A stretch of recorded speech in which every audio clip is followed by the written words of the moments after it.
Puntland Post. warar sugan iyo warbixino dheelitiran. waxaan leenahay goobtan ilaahay ha barakeeyo. ilaahay waxaan ka rajaynaynaa inuu ku duwo wadada lagu xalaal miirto. mar walbana waxaan u dardaarmaynaa dadka ganacsigan iska leh inay dadka la shaqaynaya qofka ugu hooseeya iyo qofka ugu sarreeya ay ka warqabaan meesha uu kaga jiro shaqadiisa xagga say ilaahay ugu xidhan yihiin iyo sida ay shaqadan uga warqabaan. وبارك الله فيكم وجزاكم الله خير. وزير عبد الله عبد حرسي وزير كجناعسية بنتلان كسر وزير. runtii maanta farxad weyn bay tahay santarkan cusub xaruntan cusub ee ganacsiga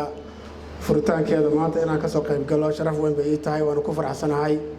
waxaan rajaynayaa xaruntan iyo xarumo kale badan inay furmaan oo noo bataan saa la socotaan baa annaga wasaaradda ganacsiga waxa u xilsaaranahay wadanka horumarinta dhaqaalaha wax kasta oo dhaqaalaha wax taraya waan soo dhaweynaynaa meeshan shalay waxay ahayd guri qurux badan oo kor inooga muuqda maanta waa aragtay inta qof ka shaqaynaysa inta adeeg ay bixinayso inta ay alaab soo gadatay cycle-kaasaana dhaqaaluhu macna ku sameeyaa meelad kasta oo inoo furantana macno weyn bay inoogu fadhidaa inaanu ilaalino inaan wax ka gadanno inay guulaysato inaan inagu qayb ka noqonnaa la rabaa wasaarad ahaan annagu waa garab taagannahay aad iyo aad buu mahadsan yahay wasiirku intaa kadib waxaan ku soo dhaweynayaa ganacsatada maal gashatay xaruntan mid ka mid ah oo inoo sharaxi doona maalgashigan iyo sida uu ahaa waxaan ku soo dhaweynayaa xaamid xubnaha labada gole ee dowladda Puntland baarlamaanka iyo wasiirada nagala soo qayb galay xafladan marti sharafta kale ee faraha badan aan magacyadooda iyo soo koobi karin iyo maqaamkooda toona dhammaantiin waxaan idinku salaamayaa salaamta islaamka assalaamu calaykum waraxmatullaahi wabarakaatu salaan kadib waxaan rabaa inaan idin dhaho soo dhawaada waan dareensannahay waana ka mahad celinaynaa waqtigiina qaaliga ah inaad noo soo hurteen oo idinkoo hawlo leh aad hawlihiinnii ka timaadeen fariintayadina aad soo ajiibteen mar labaad iyo mar saddexaadba ama hadda ila allah kadib waxaan leenahay waa mahadsantihiin jazakallahu khayr intaa kadib waxaan rabaa inaan dhaho hal kelmad oo ah waxa laga yaabaa magacu inuu ku cusub yahay oo laga yaabo in uusan magac faamos oo aad loo yaqaan ahayn marka shirkadda la yiraahdo Safa waa shirkad ganacsi oo dad Soomaaliyeed leeyihiin waxaana la aasaasay 2017 waxaa lagu aasaasay hal xafiis saddex shaqaalaha iyo gaari transportation-ka ama waxyaalaha shidaalka iyo gaaska la midka ah gobolada Puntland u kala gudbiya maanta ana waxaan maraynaa ilaahay oo mahadda iska leh gaadiid xarumo ganacsi oo ku kala yaala gobolada xafiisyo iyo shaqaale gaaraya 30 iyo dhowr waxaan garaynaa in mahaddaas Allah leeyahay xogayga iyo xeeladayda maaha safo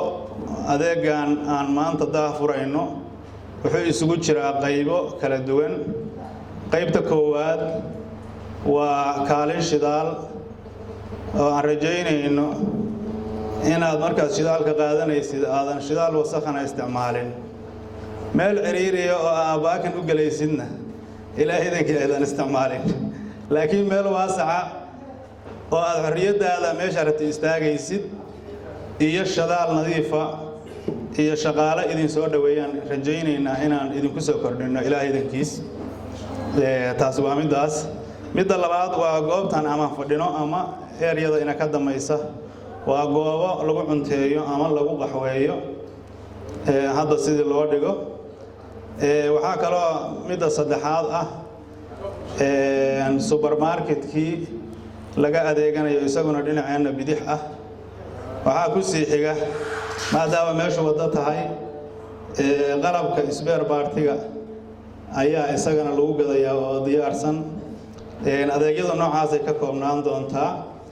waxaa xusid mudan meeshan waxaan ugu talagalnay in adeegyada aan idiin soo sheegnay waliba waxa intaa noo dheer maqaaxida iyo waxa la midka ah waxa aan u isticmaali doono meel ka soo iibsan mayna gudaheedaan kala soo bixi doona insha Allah waxaa laga yaabaa inaad soo arateen 428 baanu ku beernay 1,000 geed oo isugu jira geed mirood iyo dhir kale intaba waxyaalaha qudaarta iyo fruitiska ah oo hadda qaybtii koowaad aan magaalada u iibgeynay waxaan ka mid ahay ganacsatada shirkaddan la shaqeynaysa muddo hadda sanad baan u malaynayaa shirkaddu waxa weeye magaceedu waa Safa Petroleum xaamid waxaan u malaynayaa inta cusub u sheegayaa anaga nooma cusba muddo sanad iyo samtii aan la shaqeynaynay waxaan kala kulannay dhismaan galay dhismihii markii aan ka soo jeestayna kambaniga u tagay kambaniga waxaan ku yiri waxaan rabaa ganacsiga waxa aan ku bilaabi lahaa kadibna waxa la tafadal sanad iyo samtii aan la shaqeynay alxamdulillah rabbil caalamiin waa la shaqeynaynaa waxaan noo soo kordhay isbeer baartiga hadda sida uu xaamid sheegay waxa soo kordhay supermarketka iyo baqaalada waxa soo kordhay adeega kale oo sida qudaarta waxa soo kordhay intiiba oo waliba dhinac u baahnaa sida hadda uu sheegay wadaadku salaanka bacdi Safa Group waxaan leeyahay